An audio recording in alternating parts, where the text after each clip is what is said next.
শুভ সকাল বন্ধুরা। তো পিএম ব্লগ ফ্যামিলিতে তোমাদের আরও একটা নতুন ভিডিওর সাথে অনেক ওয়েলকাম। তো সবাই নিশ্চয়ই খুব ভালো আছো, তো আমরাও ভালো আছি। তো বন্ধুরা দেখে বুঝতেই পারছো এই মাত্র ঘুম থেকে উঠলাম।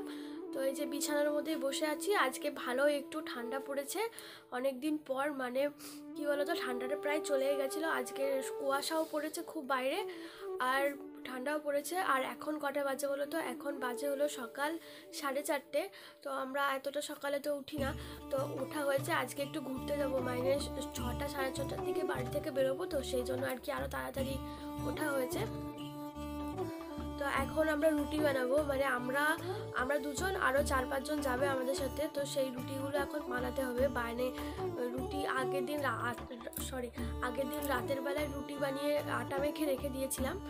তো সেই রুটিগুলো এখন আমরা বানাবো দুজন মিলে, মানে রুটি বানানোর দায়িত্ব আমাদের দিয়েছে। আর আমি ঘুমে এখনও ঠিক মতো তাকাতে পারছি না, প্রচণ্ড ঘুম পাচ্ছে, কিন্তু কিছু করার নেই। তো কোথাও যেতে গেলে তো তাড়াতাড়ি উঠতেই হবে, আর অনেকটাই দূরে, তাই না? তো সেই জন্য চলো রুটিগুলো বানিয়ে নিই, তারপরে ব্রাশ করব। আর ওই যে দেখো আমরা দুজনাই উঠে গেছি। ও মানে বেলবে রুটিগুলো আর আমি ভাজবো। অনেক রুটি, প্রায় 30টা তো হবে, 30টা থেকে বেশিও না কমও না, রাত থেকে বেশি হলেও কম হবে না। অনেকগুলো রুটি এখন আমরা বেলবো, মানে মেখে রাখা হয়েছিল আটাটা, আর এখন ভাজতে হবে, তারপর ওগুলো নিয়ে যেতে হবে। তো বুঝতে পারছো বাইরে অনেক দাম হবে হয়তো খাবারের, সেজন্য রুটিগুলো নিয়ে যাবে। তো চলো রুটিগুলো এখন বানিয়ে নিই, তারপরে তো ব্রাশ করতে হবে। তো চলো। আর দেখো বাইরে অন্ধকার, মানে এখন কটা বাজে বললাম, 4:30 বাজে। তো প্রচণ্ড অন্ধকার, এই যে দেখো কিরকম অন্ধকার। আর আজকে না ভালোই ঠান্ডা পড়েছে।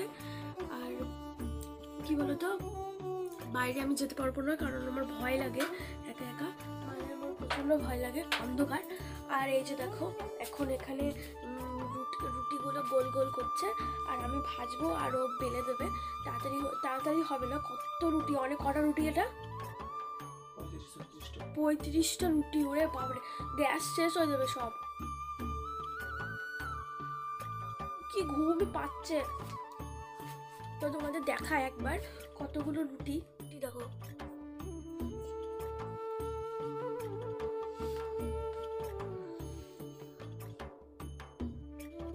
তো দেখতে পাচ্ছ কতগুলো রুটি। এই এত রুটি ভাজতে কিরকম লাগে বলতো? তখন এগুলো কিছু করার নেই, ভাজতেই হবে। তো এখন ভেজে নিই, তারপরে আবার কথা হচ্ছে তোমাদের সাথে। তো বন্ধুরা এখন 6:30 বাজে, আর রুটি বানানো শেষ হয়েছে। অনেকগুলো রুটি, 32টা রুটি বানিয়েছি, অনেকক্ষণ লেগে যায় টাইম। তো এই যে দেখো অনেক, মানে তারপরে ব্রাশ করলাম, আর এখন এই ব্রাশ করে আসলাম, চারিদিকে ভিজে, মুখে জল দিয়েছি। তো সেজন্য তো চলো একবারে বাইরে বেরিয়ে তোমাদের সাথে কথা বলছি।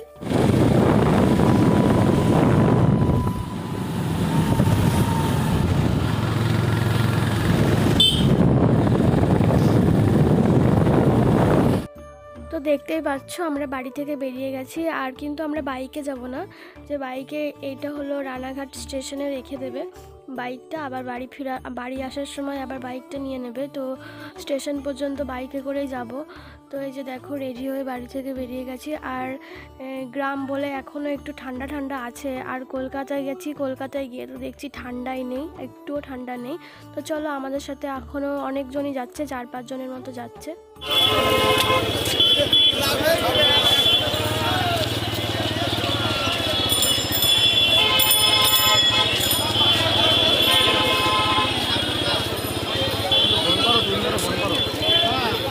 না আমি ফুল দেখবো এখন।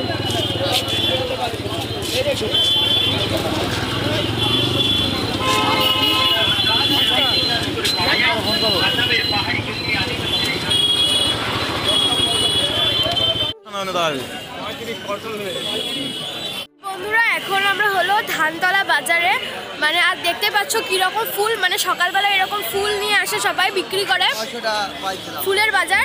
আর তো সকালবেলায় তো আসা হয় না, আজকে এলাম, মানে শুনেছি যে ফুলের বাজার সকালে দারুণ, এখানে বেশি ফুলেরই চাষ হয়। তো এই যে আমরা যাচ্ছি এখন।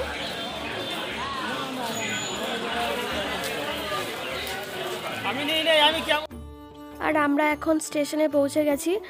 এই যে একটি আর ট্রেনটা আমাদের দাঁড়িয়েছিল, আর একটু লেট করলে ছেড়ে দিত, তো যাওয়ার সঙ্গে সঙ্গে না ঠিক ওই 2 মিনিটের মধ্যেই ছেড়ে দিয়েছিল ট্রেনটা। খালি আছে ভেতরে যে দেখ ভিড় পর দুটো না, হ্যাঁ পর দুটো একটা ভিড় বাড়তে গো। গেলে যাওয়া যায় কোনো প্ল্যাটফর্ম থেকে ছাড়তে, গেলে যাওয়া যায় কোনো প্ল্যাটফর্ম থেকে।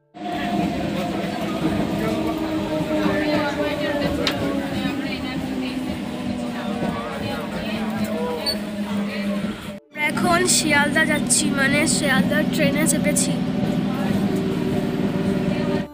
আর আমরা ট্রেনে উঠেও পড়েছি, আর ট্রেনটা ছেড়েও দিয়েছে। আর আমরা যাওয়ার সময় ট্রেনের মধ্যে জায়গা পাইনি। আর সকালের টাইমটাই ভালোই ভিড় হয়, ধরো এখন ট্রেনে যখন উঠেছি তখন ওই 7টার দিকে, তো ভালোই ভিড় ছিল। আর এখান থেকে মানে আমরা শিয়ালদা স্টেশনে যাচ্ছি, আর এই রানাঘাট থেকে শিয়ালদা যেতে প্রায় 40-50 মিনিটের মতো লাগে, 1 ঘন্টার মতো লাগে। আর দাঁড়িয়ে দাঁড়িয়ে যাচ্ছিলাম, অনেকটাই কষ্ট হয়ে গেছিলো। এই যে দেখো, আর প্রচণ্ড ভিড়ও ছিল।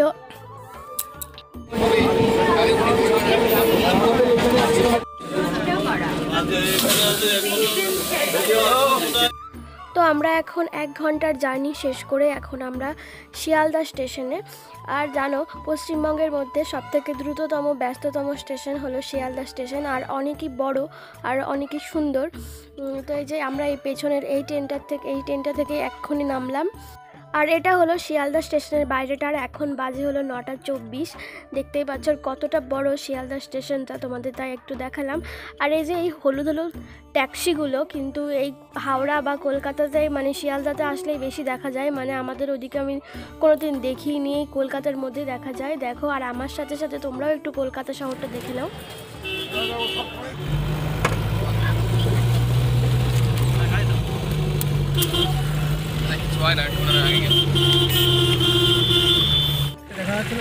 ও যে লাইট দেখেছো, ওইটাই ট্রেন গার্ডেনের লাইট। ওই দেখো একটা পোল না, পোলে লাইট, ওই যে টাওয়ারের মতো, হ্যাঁ ওইটাই ট্রেন গার্ডেন।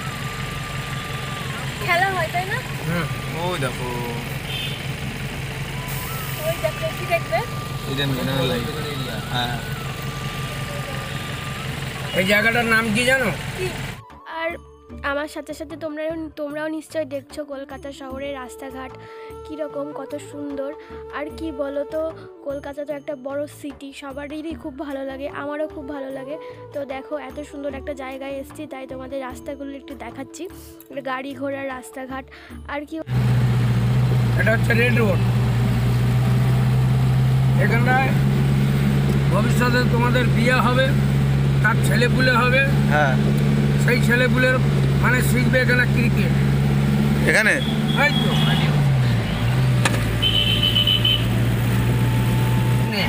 লাস্টের এই হচ্ছে রেলি ময়দান, দেখে নাও 1 কোটি লোক ধরে যাবে। এখানে তো ধরবে, এখানে তো ঘোড়া আর ঘোড়া শুধু। এখানে কি হয়? ময়দান রেলি র্যালি চেনে না?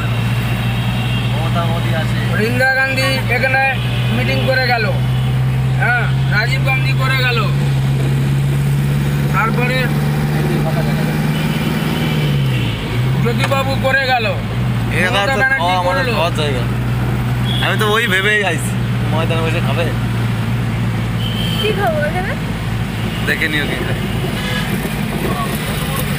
কত বড় ফাঁকা জায়গা, আর নেই তো। এই গাড়িটা দাঁড়িয়ে আছে জানো কিসের জন্য? কি করে এখানে? এই যে নোংরা জন্য। না না না না, কোনো কাজ হচ্ছে ভালো। এই গাড়িটা দাঁড়িয়ে আছে, আমাদের চাকা কত স্পিডে যাচ্ছে তার ঘরে ছিটিয়ে যাবে। তাই বেশি জোরে চালালেই যাবে। ওই দেখো ভিক্টোরিয়া, ভিক্টোরিয়া তো দেখেছি, কই ভিক্টোরিয়া? এই তো এখানে, এই যে ওই দেখো, ওই যে বড় একটা গোল না, প্লেন দেখবে প্লেন। এই যে হচ্ছে ময়দান। কত বড় বিল্ডিংটা। এখানে আসবো, হ্যাঁ ওই যে ভিক্টোরিয়া। দেখো এটা হলো 1 টাকায় 1 কোটি টাকার পাওয়া যায় রেস কোর্স। এইটা ঘোড়ার ট্রেন আছে, ওই দেখো আছে ঘোড়ার তো। হ্যাঁ হ্যাঁ, ভাগ্য পরীক্ষা, 1 টাকায় 1 কোটি।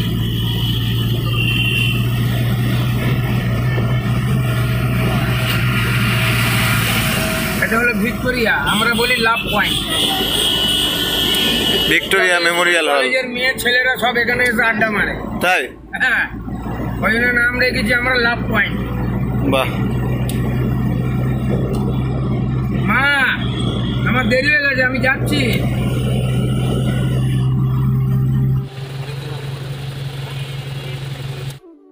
আর আমরা এখন চলে এসেছি হলো আলিপুর চিড়িয়াখানার সামনে। দেখো ওই যে আমার পেছনেই আলিপুর চিড়িয়াখানা, ওইটা মানে ওই আমরা এই পারে দাঁড়িয়ে রয়েছি, মানে এই পারে ট্যাক্সিটা দাঁড় করিয়ে দিল, অপোজিটে দাঁড়িয়ে আছি, ওই পারে যাব। তো সবাই চা খাবে, ওই যে চায়ের দোকানে দাঁড়িয়ে আছে। তো চা খেয়ে টিকিট কেটে তারপরে যাব আলিপুর চিড়িয়াখানা। আর প্রথমবার আমি কলকাতায় এতটা ঘুরছি আর চিড়িয়াখানা দেখলাম, অনেকটাই ভালো লাগছে, অনেকটাই এক্সাইটেড। তো জীবনে না প্রথমবার যদি কোনো জায়গায় ঘুরতে যাই, বেড়াতে যাই, তো অবশ্যই তো সবারই ভালো লাগে। তো আমরা এখন চা খেয়ে যাব হলো চিড়িয়াখানার ভেতরে।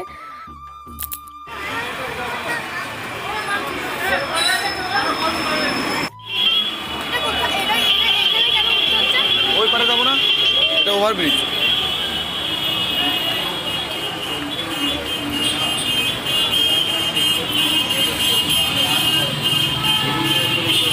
আর আমরা এখন আলিপুর চিড়িয়াখানার সামনে। আর আমি প্রথমবার এলাম আলিপুর চিড়িয়াখানা, আমার তো খুব ভালো লাগছে। আর তোমাদের সাথে সেটাই শেয়ার করলাম যে রানাঘাট থেকে আলিপুর চিড়িয়াখানা পর্যন্ত, কলকাতা পর্যন্ত কিভাবে এলাম। আর আবার ফিরে আসছি নতুন একটা ভিডিওর সাথে। তো সকলকে বাই বাই।